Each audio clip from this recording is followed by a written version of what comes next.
নমস্কার বন্ধুরা, ঘরোয়া কিচেনের আরও একটি নতুন ভিডিওতে আপনাদের সকলকে ওয়েলকাম জানিয়ে শুরু করছি আজকের ভিডিওটি। আজকে কিন্তু একদমই অন্যরকম একটি রেসিপি নিয়ে এসেছি আপনাদের জন্য। আজ আমি রান্না করব পোলট্রি মুরগির পা।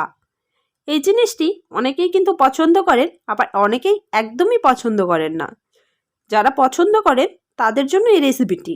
এভাবে একবার রান্না করে দেখবেন, একদমই অন্যরকম লাগবে।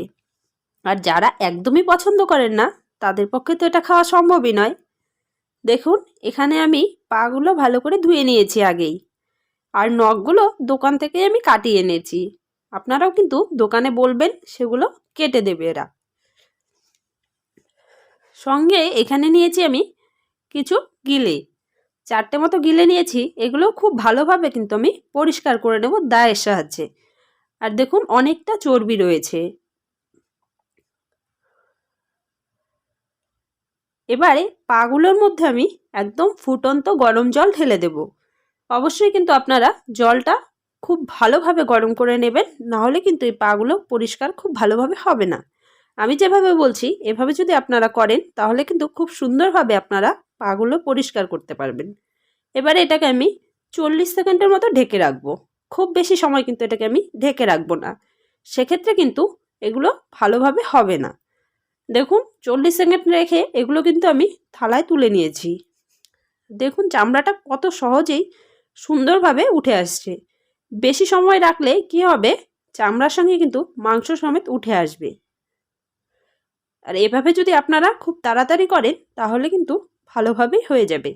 আর জলটা একদম ফুটিয়ে নেবেন, ফুটন্ত জলটাই কিন্তু ঢেলে দিতে হবে, না হলে কিন্তু হবে না।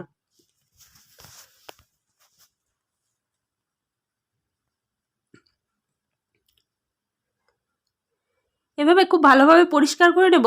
আর দেখুন, এই যে হলুদ হলুদ দাগগুলো যে রয়েছে, এগুলো কিন্তু কোনো ছুরি বা চামচের সাহায্যে পরিষ্কার করলেই একদম সাদা ধবধবে হয়ে যাবে।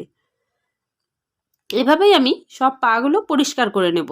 আর মাঝখানে যে অংশটা, যেগুলোতে একটু কালো কালো থাকে, আমি কিন্তু সেগুলো কেটে ফেলবো। দেখুন, মাঝখানের অংশটা কিন্তু আমি কেটে ফেলেছি। আর খুব ভালোভাবে এগুলোকে আমি ধুয়ে নিয়েছি। আবারও রান্না করার জন্য মশলা নিয়েছি, এখানে পেঁয়াজ কুচি, টমেটো কুচি, আর নিয়েছি আমি লঙ্কা বাটা।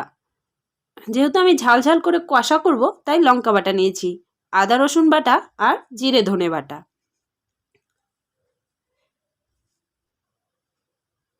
রান্নার জন্য তেল গরম বসিয়ে দিলাম। আমি রান্নাটা সর্ষের তেলেই করছি।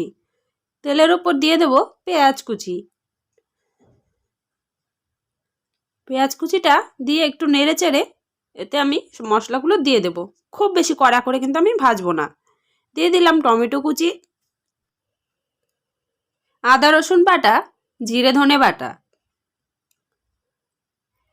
লঙ্কা বাটাটাও কিন্তু আমি একই সঙ্গে দিয়ে দিলাম। ঝালটা অবশ্যই আপনাদের স্বাদ অনুযায়ী আপনারা ব্যবহার করবেন।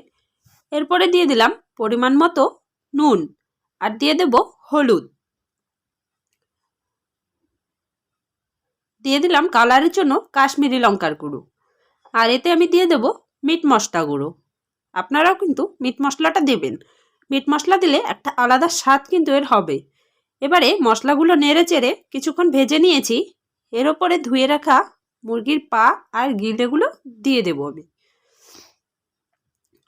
দিয়ে নেড়ে চেড়ে সব মশলার সঙ্গে মিশিয়ে নিয়ে এটাকে কিন্তু আমি ঢেকে রাখবো। গ্যাসের আঁচ লোতে রেখে এটাকে 5 মিনিট ঢেকে রান্না করে নেব।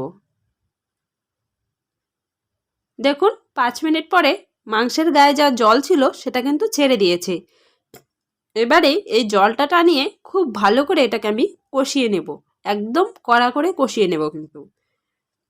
দেখুন বন্ধুরা, আমি কিন্তু একদম কড়া করে কষিয়ে নিয়েছি। মশলাগুলো কিন্তু একদম ভাজা হয়ে লাল হয়ে গেছে। আপনারাও এভাবে কষিয়ে নেবেন, তবেই কিন্তু এর স্বাদটা পাবেন আপনারা। এভাবে কষিয়ে রান্না করলে মাংসর তরকারি হোক আর যে কোনো তরকারি হোক, খেতে কিন্তু দারুণ লাগে। এবারে এতে আমি অল্প জল দিয়ে দিচ্ছি।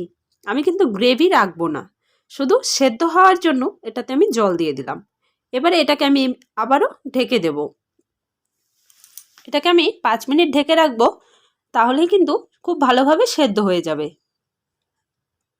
এবারে জলটা আমি টানিয়ে নেব, যেহেতু আমি গ্রেভি রাখবো না, একদম শুকনো শুকনো করব। দেখুন একদম শুকনো শুকনো হয়ে গেছে। নামানোর আগে ধনেপাতা কুচি ছড়িয়ে নামিয়ে দেব। আপনারাও কিন্তু এইভাবেই খাওয়ার চেষ্টা করবেন, তাহলে এর স্বাদ কিন্তু এতটাই ভালো লাগবে, আপনারা মাংস ফেলে এটা খাবেন। আর এই রান্নাটা কিন্তু ভাতের সঙ্গে খুব ভালো যায় না, এটা এমনি খেতেই খুব ভালো লাগে। আর চেষ্টা করবেন সব সময় গরম গরম খাওয়ার, কারণ ঠান্ডা হয়ে গেলে এই তরকারি স্বাদ কিন্তু খুব বেশি থাকে না। এভাবে আপনারাও অবশ্যই একদিন বাড়িতে ট্রাই করবেন। এভাবে একবার রান্না করে আপনারাও খেয়ে দেখবেন। যারা মুরগির পা পছন্দ করেন না, এভাবে একবার খেয়ে দেখলে কিন্তু দ্বিতীয়বার আপনারাও খাবেন। তাহলে বন্ধুরা, আমার ভিডিওটি যদি আপনাদের ভালো লেগে থাকে একটা লাইক করবেন, আর অবশ্যই কমেন্টের মাধ্যমে জানাবেন। আপনারা যদি ঘরোয়া কিচেন চ্যানেলে নতুন হয়ে থাকেন, তাহলে আমার চ্যানেলটি সাবস্ক্রাইব করে পাশে থাকবেন। আর নতুন নতুন ভিডিও কিন্তু আপনাদের জন্য আমি নিয়ে আসব। আর অনেক ভিডিও আমার চ্যানেলে কিন্তু দেওয়া রয়েছে, আপনারা একবার ভিজিট করে আসবেন।